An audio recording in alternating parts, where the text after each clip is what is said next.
Welcome to our I Am Workshop Conversation Series, a transformative journey designed to inspire self-discovery and ignite your creative spirit. With your hosts, Anna Maria Davalos, Maria Lanas, and Maclovia Martel. So today's guest is the inspiring coach, Robert Pruitt.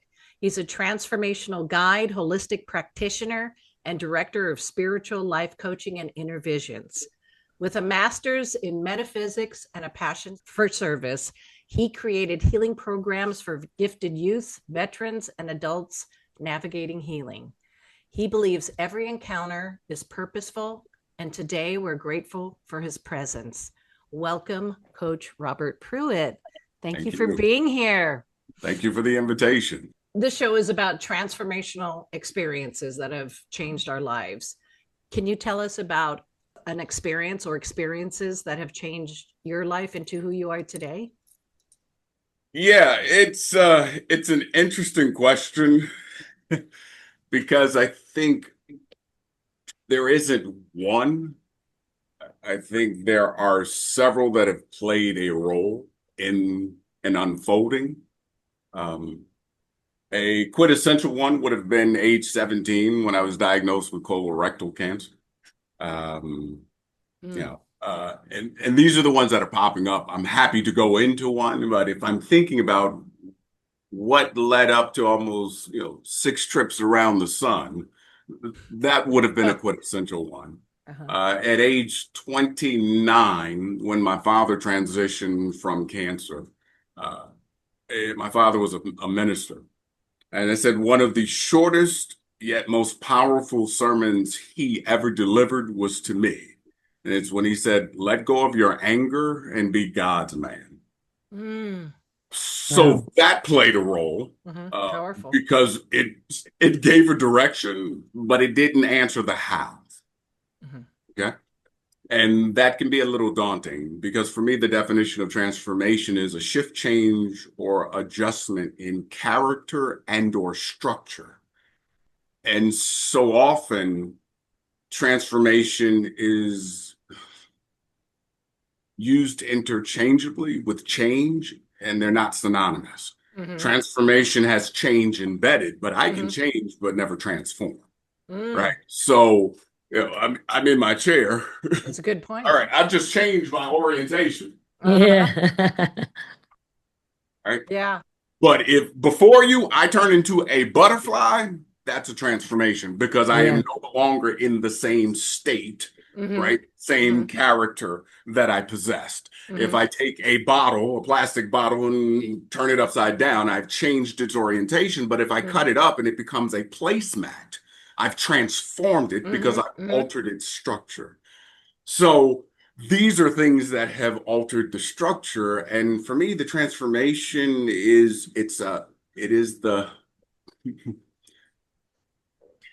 I think we use it as a terminal value versus a representation like enlightenment we use as a terminal value, but it's a process. Yeah. Yeah, we're transforming all the time. I mean, anything new that we're changing, even our thought pattern or our mindset, it's already a transformation. That the way you see the old and the new, it's already a transformation. So I think that's the way you're seeing it, right? Yes. Yeah. Okay. Yeah. So it's an unfolding of these experiences. Even if I go back to 17, which would have been senior year in high school, I had the opportunity, track coach needed me to do triple jump. I had never done long jump, let alone triple jump. And I went through 5 weeks of embarrassment, not getting off the 3 phases. I never got in the sand until the 5th week. And when I got in the sand, I celebrated like I had jumped an Olympic world record. And coach was like, "That's great, but like, that's really not going to do what we needed to do. We just need you to get us 1 point next week when we get into the championship, because that could be all the difference." Only for something to happen in a week's time where I went from getting in one time 38 feet, a half an inch, and then in a week, I jumped out 43 feet, 3.5 inches. I have no clue how I went from 38 to 43. I went from not placing to second in the city. That Wow. for me is a demonstration of a transformative, a structural shift, a shift in my character, and some define character as the sum total of our habits. So what was my habitual train of thought, which informed my behavior? So again, that's why I said the question, what supported me in transforming? Yeah. Divorce played a role. Twin boys that are 22 on the 24th of this month, that were born premature, 1 pound, 8 inches. So they were, if this is my hand and this is my phone, they were the same size and weight of a cell phone. That's transformative. Yeah. And so I think sometimes there can be a quintessential moment, and I think it's pivotal. And I think that moment may be the moment where the kernel opens. But in the microwave of life, if you will, the popcorn kernel is being impacted by the energy that's moving through it. We just don't recognize that it has popped until a moment. And so these were moments that were heating up. And there are a litany, even the masters in metaphysics. I didn't go after the masters. I just loved metaphysical sciences. And even when I was in college back in the 80s, I loved and was introduced to existential philosophy. I didn't know what it was. I needed to take an elective. And what I thought was an elective ended up being a graduate level class. And I took 2 of them. And I got B's in the classes. And the professors were like, oh my God, in 22 years of me teaching, no student has ever asked this question. Right. And they were like, what is your PhD going to be in? I was like, I'm just a sophomore. Why am I thinking? They're like, oh, you're not supposed to be in these classes. These are graduate level classes. And I got booted out. Right. So just the idea that there was something that was already pulling me in to this idea of what is beyond the physical, right? That's what metaphysics is in its simplest form. What is beyond the physical, and how do I understand that? And the part of me that is a DJ, I've been a DJ since age 11. And I understand my relationship to DJ, blending music as an alchemist. Right? Oh, wow. Music has frequencies. Yes. What is chemistry? That was my question. Are we like sound frequencies? It's a blending of chemical elements and frequencies. Yes. Right? I have a question. I work with quantum healing. I'm a healer. And I always have a hard time explaining because I'm married to a scientist and he's like, okay, but what is the formula for the quantum? He's like, I don't know. I just do it. I move energy, but I work with the heart and I work with intention. So I know there's with vibration and frequency, and I always try to explain what I do. But it's perfect that you're in because you can explain how the quantum works with your mind, your heart. How do you do your coaching? How do you this infusion with the quantum and the coaching? How can you explain to our audience what do you do?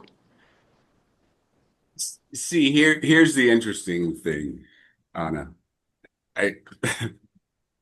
You ask the question as a doing. And for me, it's who am I being? So if anybody that goes to my website, on the welcome page, I use the word coaching, because if that's what you're looking for and you don't see it, you'll move on, most likely. But if you click on it and you click on services, you don't see coaching. It's called Wisdom Chat. Love it. I don't, so the coach is the client. I'm the co-coach. The client may not recognize they're the coach, but here's the thing. Whatever that client wants to achieve or move past or move through, they will use some of the same skill sets that brought them to me. Whenever I had them pick up the phone, send an email, say, let's schedule this, let me buy a package, let's have this conversation. There are principles and intentions embedded in that. Well, that's energy, right? Yeah, That's that's energy. energy. So it's that same energy that I galvanize and bring to their awareness so that if we're driving, they are still in the driver's seat. I'm in the passenger seat and I never switch. Now, I may get out of the car because how we're driving does not work, does not honor me. You want me to co-sign on just staying in the car and not going anyplace. I won't do. But I am not going to abdicate your responsibility for driving. If for no other reason, then you drove yourself to me. So why would you get to me and then act as if you're incapable of driving? So that's why I said the question was framed as what do I do? But the way I offer it as a sharing is it's not what I do, it's who I am. Exactly. That principle of being makes all the difference. So a client may need me to be open and available with frequency, or a client may need me to be patient. Now, the beingness will inform what I do. So how might patient look? It might look like being silent. So you ask, what do I do? I don't know, because I won't know what the client will need at any point in time in a conversation. So let me give you a real-time example. Just before this, I was on a call with a client. He said, Robert, I'm reading this book on what it means to be a man. There was a question in this chapter, and the question is essentially there was an assignment. It said five men that you admire and respect, and then write down what you admire and respect about them. Now, I'd already journeyed with this gentleman in another process where we were doing men's group and we were reading books. And with me, if I'm telling you I've got a background in existential philosophy, we're not reading low-level books. So this question, I said, my friend, let me just share with you, this is a low-level question, an assignment based on what I know about you. So let me, since you asked me if I had an assignment for you, because I don't have assignments for clients, I listen to the client and the client gives themselves an assignment. I just articulate it to them. Does that make sense? Yeah, So it's I don't have like a a book. psychologist. I Yes. mean, it's a psychologist or like any it's with questions. You keep on asking questions and you get the answers from the client, right? Correct. Okay, or the patient. I don't know how you call him. Well, I call them fellow journeyers. Oh, we just get on the call and we just chat. That's why I don't I don't call them sessions. I don't call them calls. Now, if the client does, that's fine. But I call them chats. Let's chat because I want this to be informal. I want this to feel like we're outside in the backyard or hanging out so that it lets down all of these assumptions about what we think this needs to be. Right. So he asked, hey, Pruitt, do you have an assignment? And I said, I really don't. Then he shared the one that was in the book. And when I heard it, I was like, here's what's coming up for me. I said, I invite you to do what's in the book. But the one that I'm hearing for you is let's flip it.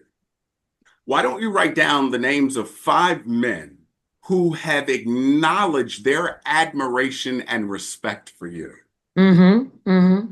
Do that. Very interesting. Yes. Yeah. And I could see that resonated with him. And I said, then that will bring balance for you because a lot of times in our conversations, you talk about how you give to people and how those relationships did not work because they took. This will show how there have been people in your lives that have affirmed you that you may not have acknowledged. So that's me being informed what to do. How can you explain frequency? I mean, you hear all the time, and I hear with my clients also because I'm a coach. I don't want to get along because that person is toxic or has a different frequency. And I usually answer, it's not about the other person, it's about you. So when you change, everything around you changes. How could you explain that in quantum with what you do? Yeah, here's the easiest way, and I'm old enough to to know this, but most people have a connection to radio in their car in some way. I don't care whether you push a button or have the old school dial. When you move up and down the dial, 93.2, 100.1, 105, they're called FM, frequency modulator. You're moving the frequency. So if we invert it so that it is now vertical, the frequency from my lower range, color red, if I'm dealing with chakra colors, that frequency, like the sun, if we're dealing with sun rays, red color moves at a slower frequency. When we move to the higher colors, particularly if we use crown chakra as white or the eighth chakra, which is white, it moves at a faster frequency. Smaller wavelength, they move faster. So the further I go up the dial, the faster the vibration, the frequency is. So when we talk about energy and frequency, and we say, well, I don't really care for that person's energy, one, we're saying a lot with energy because we could be talking about vibration. That's the impact, how that's hitting up against me, how that frequency is felt in me is the vibration. It's just like there's a frequency that you all are capturing with your ears. It is vibrating up against your inner ear and the inner drum, and then it's sending a signal to the brain. The brain recognizes it as sound, and sound recognizes for words, and you understand it, right? So I just simply let people know what we're inviting you to do is to move from the lower register or lower nature through the heart, since you talked about the heart, right? The heart is the opening, and when the heart opens and expands, it brings us into higher vibratory frequency. And this is the place where we want to operate with greater frequency because it's where we're invited to see when we have images, particularly when we're talking about dreams, or if we're using a visualization technique. We're not using physical eyes, we're using third eye. If I have a client that has for example, a background in Christianity, they'll go, well, I don't want all this new age stuff. I'm like, it's not new age. In the Bible, where they talk about Jacob climbing the ladder is the reference to the spinal column. And the place where he sees God face to face is a place called pineal gland. I mean, they're giving it to you, but you haven't been taught that. When you're talking about Santa Claus going down the chimney, they're talking about the spinal column, and the CFS fluid is the cerebral spinal fluid. It's the same thing that Native Americans call when they reference CFS, but they don't call it necessarily the same way.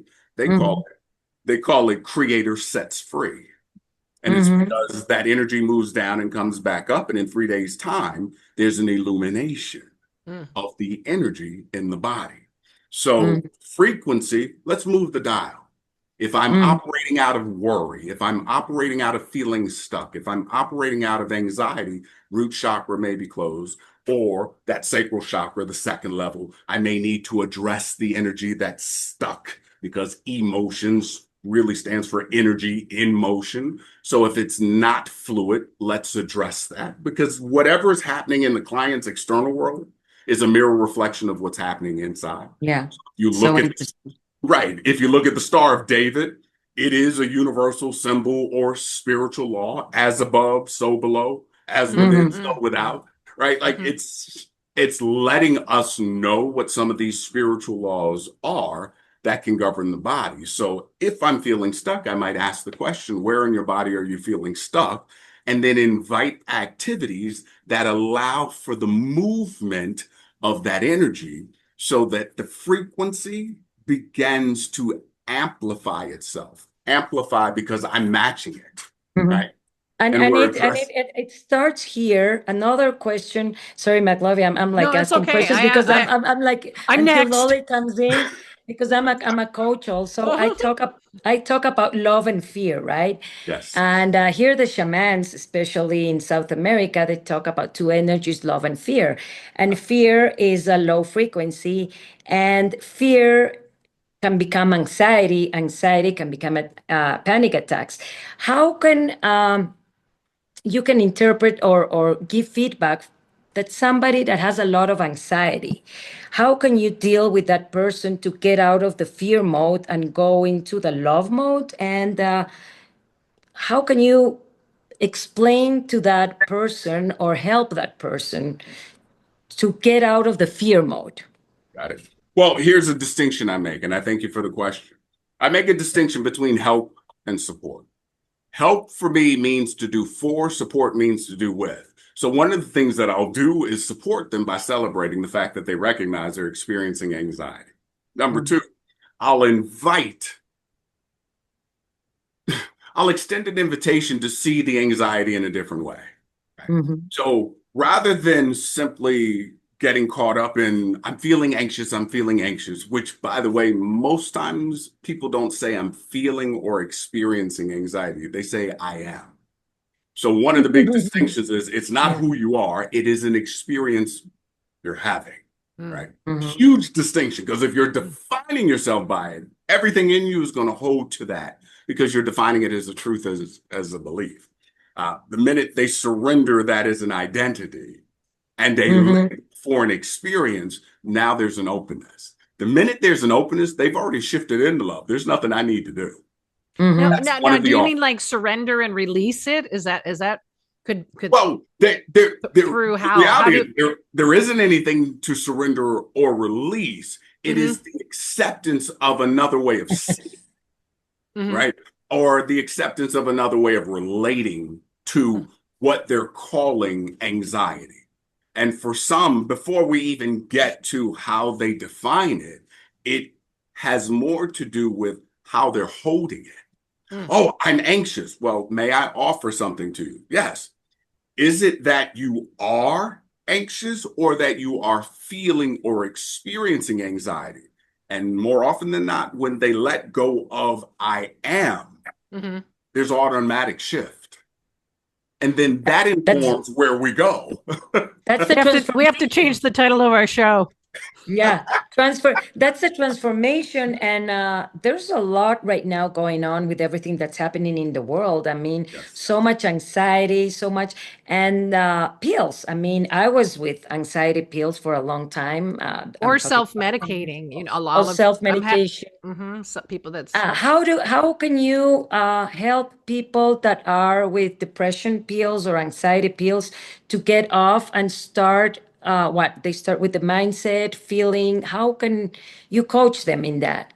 Well, one of the things that I invite in our conversations is a connection to cell salts, because a lot of times what's taking place for me, my experience with an understanding of anxiety is it is a connection between the past and then projecting those patterns of behavior into the future.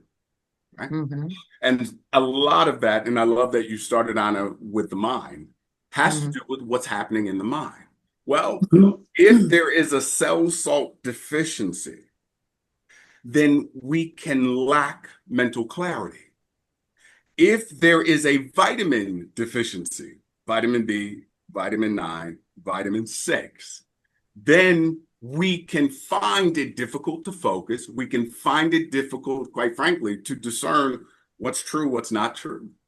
And that can exacerbate feelings of overwhelm, feelings of frustration, feelings of doubt, because that's where anxiety comes from. It's doubt, right? It's doubt that has been nurtured by a continual thought of, well, then how can it be any different? And I can't find a solution, generate a solution that settles me. And because I don't feel settled, the energy, the vibratory frequency of anxiety is exacerbated. So one of the conversations, again, would be, well, let's take a look at what deficiencies may be present in the body that are exacerbating cell salts. Would you be open to be complex just to make sure that your mind is functioning optimally? Because for many of us, we don't recognize that the mind functions off of not just oxygen, but glucose. It needs sugar. Right. A simple blood test will tell you everything.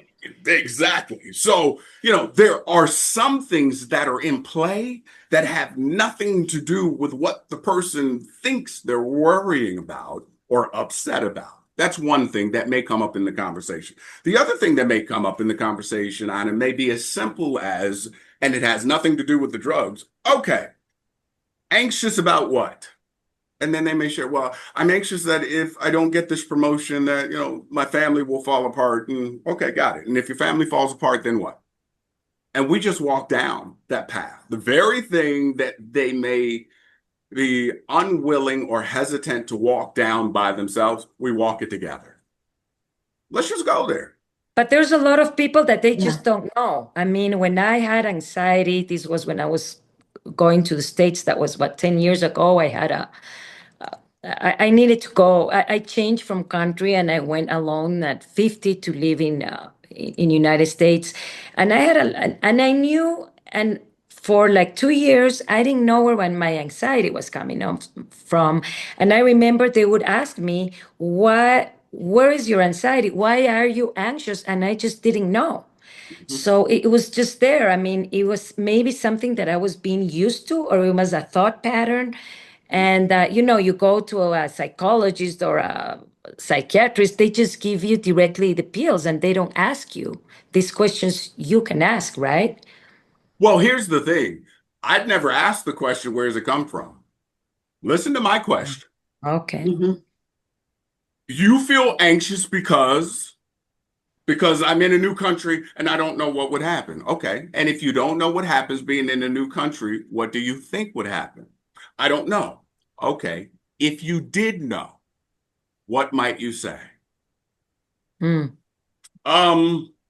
That I'll be alone for the rest of my life. Okay. And if you're alone for the rest of your life, what do you believe would happen? So we began to notice I never asked where it came from. Yeah. I'm Interesting. inviting you to entertain where you think this is taking you. The direction in which it's going. Exactly. Yeah. I don't care about where it came from, because what I know to be true is wherever it came from, it's still very present, and it will show up if it has something of benefit to offer. It's actually a fear of the future. Correct. Yes, because you're always thinking, oh, if I don't do this, then this will happen. And Yeah, the whole picture comes and it's not a pretty one. Correct. And for a lot of people, if whatever I know about the client, unless of course it's the first call, and if we're here on the first call, then that's a bit steep for the first one. Not that that hasn't happened, but let's say I understand the person has a spiritual or religious belief. Then I might say, again, may I offer you something? Because I don't like to impose. I heard you say alone. Get pen and paper. I'll write the word alone. And if you break it into two, AL is the word or a word that is associated with God, like Elohim. You'll find that's a word associated with God, and then one. So the next time you're alone, you are one with God. When you meditate, aren't you alone with God or one with God? And what it does is it gives them another way to understand this fear of alone. Or if they know me, I might invite them to take a look at The Wizard of Oz. Wasn't Dorothy alone at the beginning when she was singing Somewhere Over the Rainbow? And then when she awakened at the end, she was alone. And even while she was journeying with friends, she was still very alone in her own experience. People's biggest fear is to be alone. And you can be married or you can be around a lot of people and still feel alone. And it's a thought pattern, right? It's a thought pattern, but I think it's because we've never been taught what alone can look like. There's a distinction between being alone and feeling lonely. Big distinction. Big distinction. So my sons understand the beauty of being alone. Big distinction. And they recognize, not without going into the Al means God and one with God. They understand, well, hold up, if I meditate, I am alone with God. So why do I allow that to be acceptable, but then in another moment, it's not? Oh, then let me entertain what that's about. And that's what will inform our chat. Let's play with what that's about. So now they're looking at anxiety from a totally different place. And what I offer, going back to what you asked, Anna, what is it that I do? What I can say I do is I will ask questions that speak to what's being said and what's not being said. And the questions that I ask that address what's not being said take people out of their story. Yeah. And if somebody does not believe in God, how do you... what is your principle? What's the value by which you live? The universe, whatever. And what if they don't believe in anything? Is it love? Is it kindness? Yeah, I don't need you to believe in God. That's not what you came to me for. But if you believe in kindness, then great. Show me how you can be kind to yourself and choose anxiety at the same time. Very interesting. Yeah. Right. And it's all and when you're alone, that's when the thoughts come. Yes. That's and when the we've thoughts not been come. taught to be okay. So what I may invite somebody is, in our time together, I may invite them to be alone and say, every thought you have, see it as if it's written on a cloud, and allow it to simply float by. And recognize that you have the power now to learn and to create the habit to engage or disengage. You don't have to entertain every thought. The reason the anxiety is exacerbated is because you've got a cloud that you're holding in place and you're creating a narration. It's a drama, right? We're like It's a drama. we're like a filmmaker. I mean, and the more you think about it, the more you start to feel. Yes. So that's how meditation helps. Just welcome the feeling and give it a form, and just with stillness, take it out, right? But you have to feel it, right? Because if you evade it, that's where an anxiety comes in, right? Anxiety or frustration, right? The simplest way I say it is whatever I resist persists. Without being grotesque, it's like if I say I don't need to go to the bathroom right now.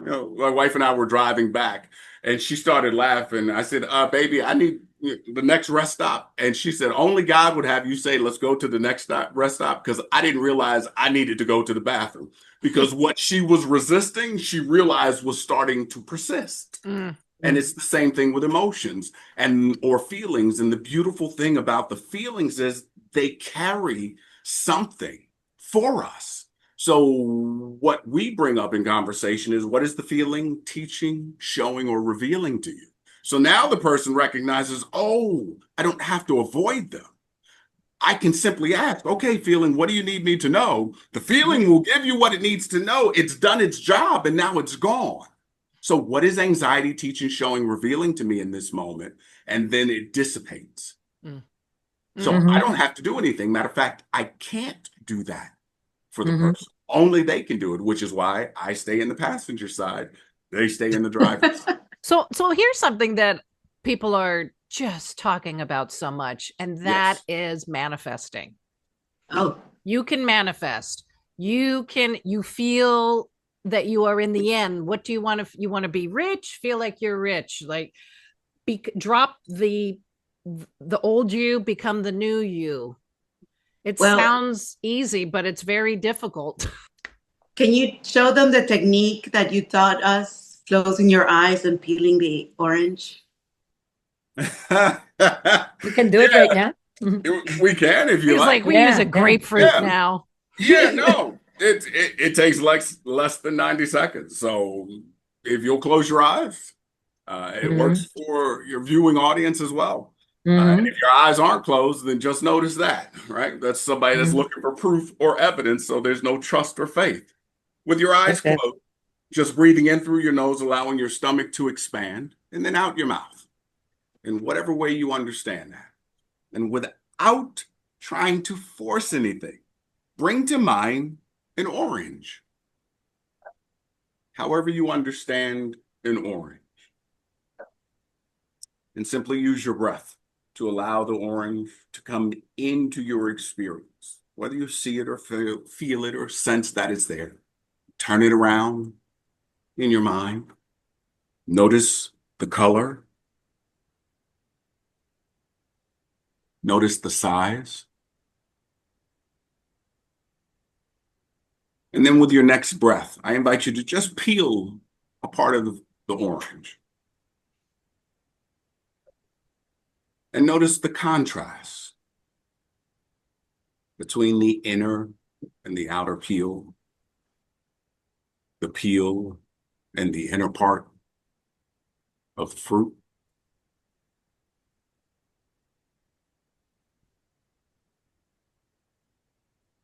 Take one slow, deep cleansing breath in.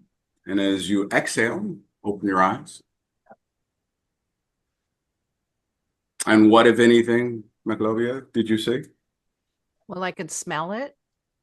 Okay. I could feel it and I could see it. Okay. And what was it that you saw?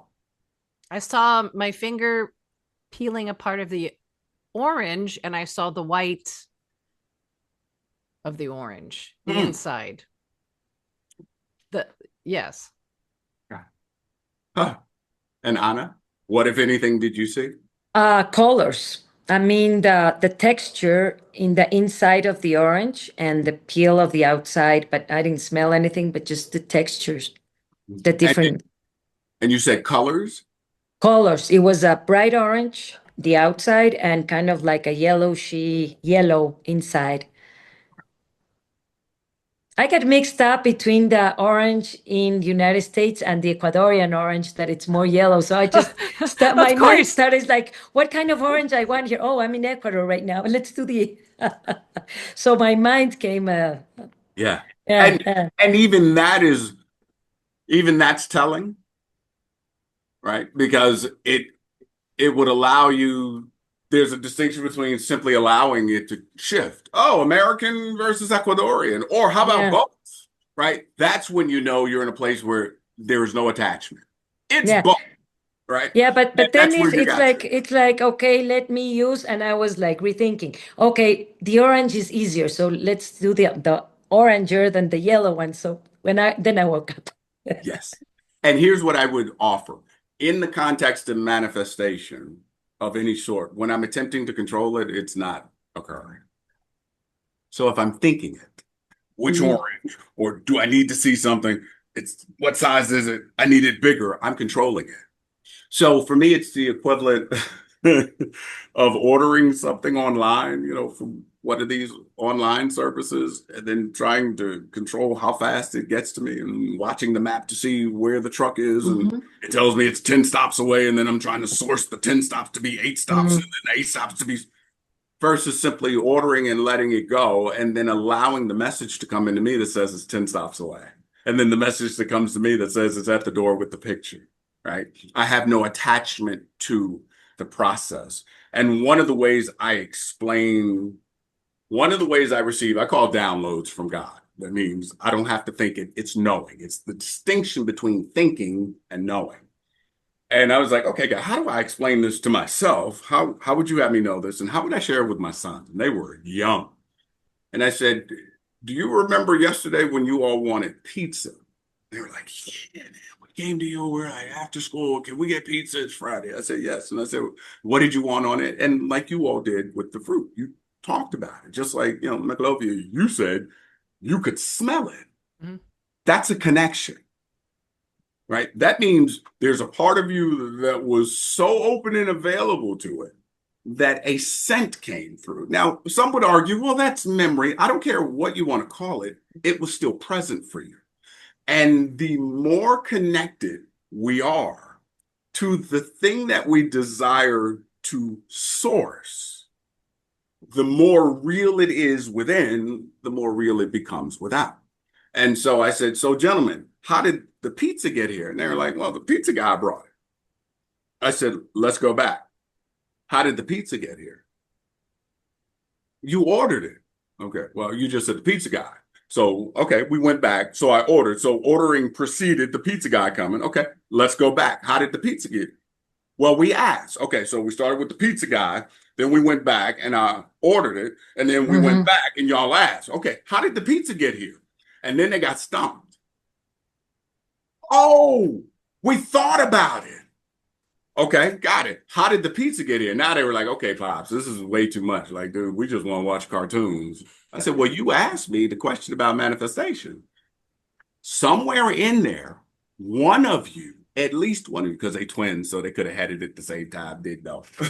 One of you had an impression of pizza that preceded your awareness. And you saw it and you felt it in a way that had you see it and then think about it, cognize it, and then you spoke it. And you spoke it in such a way that the other said yes, and that amplified its vibration. And then you shared it with me, and I said yes. And then we went to Denny and she said, yeah. So now you got it 4 times over. Yeah. And then it showed up. So everything that we want to have show up starts with an impression.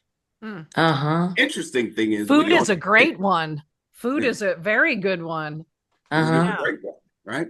And it is a movement through layers. And the last way I'll explain it as I received it, and I mean received it divinely, is I love snow.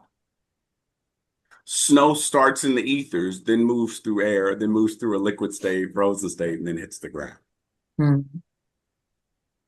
That's what manifestation is. Wow. And so everything we have, we manifested. And most of the time, people don't like to hear that. And we like to focus on, well, we want this thing. And a lot of times I found if I say I want this, the question is, from what place do I want it?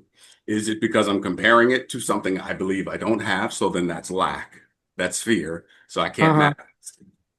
And what about there's this saying that you manifest what you are. You can't manifest what you are not. I mean, here is the question, because I've heard a lot of speakers say that. I mean, maybe you can have it, you can manifest, but it goes away if that's not who you are. Correct. What do you think of that? Well, and it goes back. Remember, you asked me, what do I do? And I said, it has more to do with who I am. Who you are. Yeah, that's the question. Who you are. So that's the relationship I have with the individuals that are charged to my care. They don't come to me because of what I do. They come to me because of how I show up and who I am. Right. And so they recognize, oh, if I'm teaming up with, however they call me, Robert Pruitt, Coach Pruitt, whatever, they recognize there's going to be something that shows up in our connection, right? In who we are individually and collectively, that fosters this awareness of wisdom that we individually and collectively aren't aware of until we get together. I don't know what wisdom I possess until I get into relationship with you. Like, frankly, like I know what I know, but I don't know what we know. I don't know what we know because I don't know what question you'll ask that will prompt the connection that will only emerge in this moment. That's the beauty of it, right? So it is, who am I being from my core or from my center? And then is that what I'm embodying? Even if it's for a nanosecond, you all embodied something that allowed you to see fruit and switch from American fruit to Ecuadorian, to recognize the distinction in colors between the two experiences, to see the inner white lining. There was a way of being. I might say open and available. I might say you were being patient. I might say you were being receptive. Right? There may be other ways of being that would allow for you to have those experiences. And if you notice my question, I didn't say share your orange with me. I didn't say what color was your orange. I asked, what, if anything, did you see? Right. I left it open to something other than an orange. Like absolutely nothing. I saw absolutely nothing, which is actually a thing. Incredible. Yeah. And some people manifest unconsciously, right? You don't have to. You can also manifest things that are awful in your life, obviously. Yes. You can manifest. Yeah. Yes. We would call it, and the reason I'm laughing because awful would be the interpretation of it, right? The meaning that we give to it. But I could say things we don't want. No, see, that's the challenge. Some part of us did want it, even if it supported garnering attention. Yeah. So if I manifest poverty, it is garnering attention. It's garnering, it's a cry for help, right? Like everything is happening because of an intention. Now, I may not be aware of it because it may be so deeply entrenched and so well rehearsed that it's on autopilot. But if it's playing in the subconscious, that's the beauty of the statement, it's who I'm being. I would offer, in addition to who I'm being, the space from which I manifest has more to do with what I believe and feel versus what I speak. I Because mean, from abundance, yeah. well, yeah, being it versus Feeling it. thinking it. Feel the feeling. You Yeah, have you're to right. feel it. You have Yes. to, when the exercise of the orange, when you close your eyes, you feel the skin. When you peel it, you smell the scent. And What if that's you've just an what if exercise you've of never what you want. So, for example, when I was in this, with Robert, I was imagining that I had, a project with kids and I worked with the United Nations and I felt it and I knew it and I was. Right.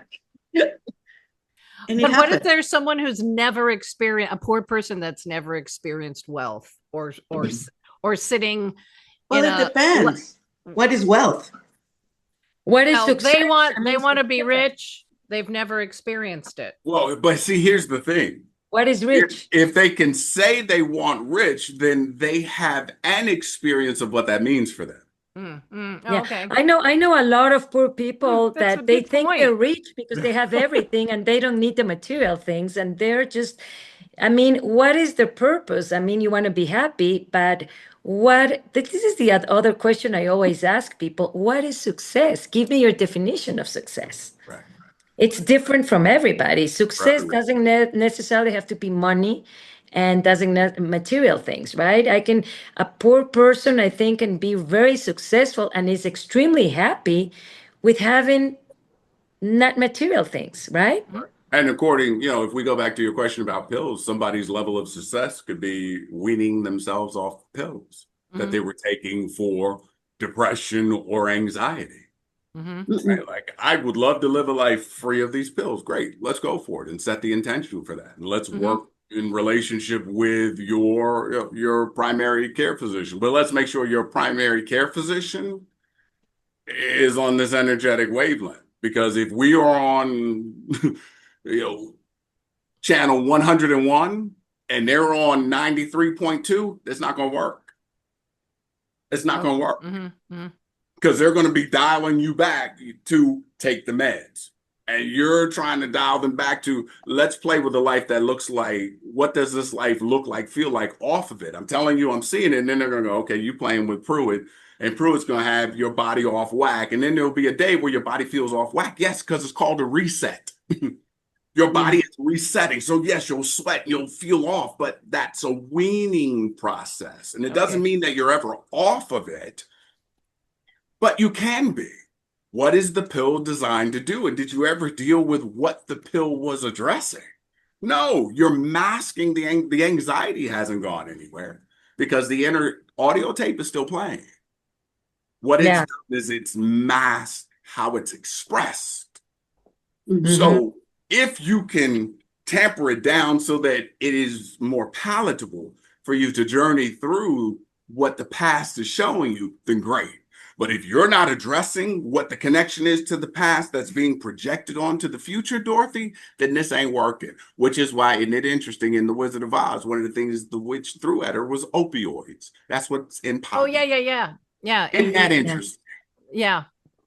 Because what do the opioids? Yeah, the poppy fields. It anesthetizes her. But if you look at the two characters, if you just look at the picture, don't look at the film, there's a picture of the poppy fields. The only two characters that aren't bothered by it are the Scarecrow, who in theory is not human, and the Tin Man. Scarecrow represents the mind, Tin Man represents the heart.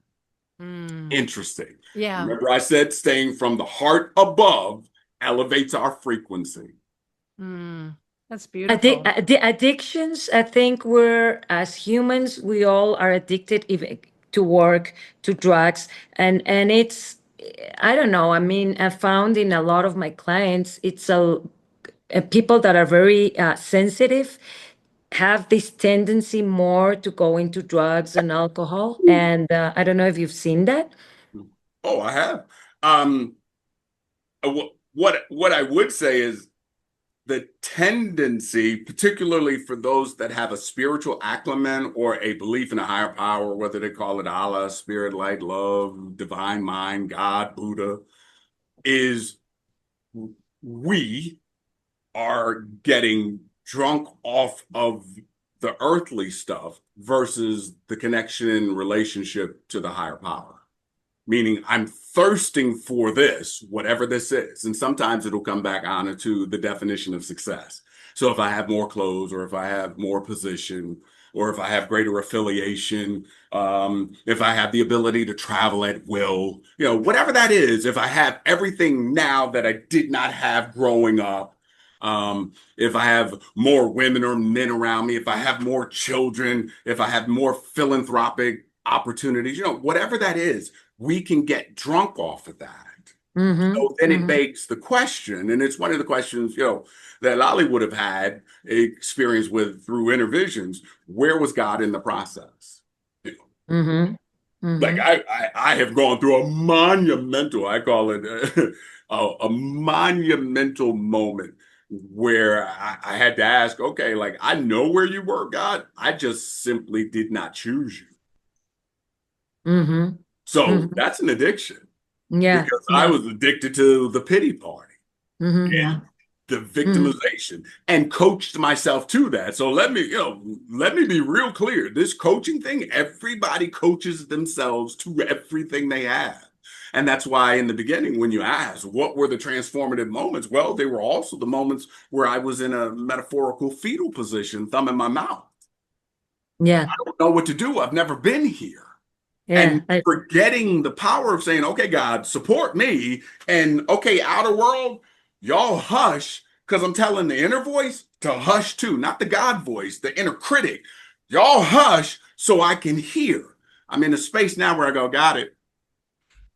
And I can connect that back to the triple jump where I had to say, hush, inner voice, inner critic, to all the people that are laughing because I'm doing the triple jump and not getting in the sand and everybody's laughing. But then I went from being inconsequential to second in the city. That's because I silenced it. I loved it. From colorectal cancer at 17 to almost 60. Right? There was a silencing that took place. Yeah. That's why I said for me, the transformative piece, it's like the popcorn exposed. Over time, it pops. There are just some moments where you catch us where it's already popped, it's popping, or it's still in its infancy. And the one thing I love about popcorn is we eat it from the inside out. I love it. Lolly, do you want to ask him the question we always No, you always do to keep the same format. Last time I forgot what was it. Okay. But first, I just want to say, Lolly talks about you all the time. And we have met you now, and now we know why. Oh. Because you are a beautiful human. You're a light worker. You're just amazing. Yeah. And we love having you on. Now you can do it, Annie. Okay. Last question. Yes. For our audience, because we're an international podcast I always say we're not patriotism, we're humanity. I love it. What message would you like to give for the audience, for humanity, about something that's really important for you to tell them? I had 2 therapists, and here are the 2 things that are showing up for me in this moment relative to this question. One was a gentleman, and essentially he said, learn to be at peace in the silence. And then the second one was a woman, and she said, be gentle with yourself. So if I put them together, learn to be at peace in the silence and be gentle with yourself. Love it. Maglovia, the card. Are you willing to get the card for Robert? Do you mind if we pull an angel card? Not very good at shuffling. Well, Maglovia, you're cheating. I mean, come on, it's gonna be. Yeah, we got scared. Like, let's show right, exactly. Okay, I'll read the card. That's it. It fell. We can't read it. I'm without my glasses. Perfect timing. Perfect timing. It says, now is the perfect moment for you to act on your inspirations, ladies. The doors are open while you walk through them and with us by your side. Don't delay or procrastinate, as all of the ingredients are ripe for your success. Everything and everyone is on your side, supporting your positive outcome. Well, that is the card for Robert, or is for everybody? I think it's for everyone. I think it's about, yes, I think it's for everyone. But Robert, thank you. Thank you so much. Thank you, Robert. You're the best. You are. You're just amazing. You changed my life, and because of you, we're talking like this with my friends. It spreads quickly. And Robert also he sings, you know. Oh, wow. Well, you have a like great Maglovia. Sound you like can sing together. Maglovia is also a singer. Ooh, listen to that. That's all I know. You sound like a radio announcer. I spent years wanting to make sure whoever I dated, I could use, telephone. We didn't have all of this. You didn't have a phone, so, I need to be able to. The sexy voice. Right, yeah, and we left answering machine messages. You couldn't. That's just years of all of that foolishness. So people are like, "Oh, did you turn up the bass?" No, that's just my voice. So welcome. You've perfected it.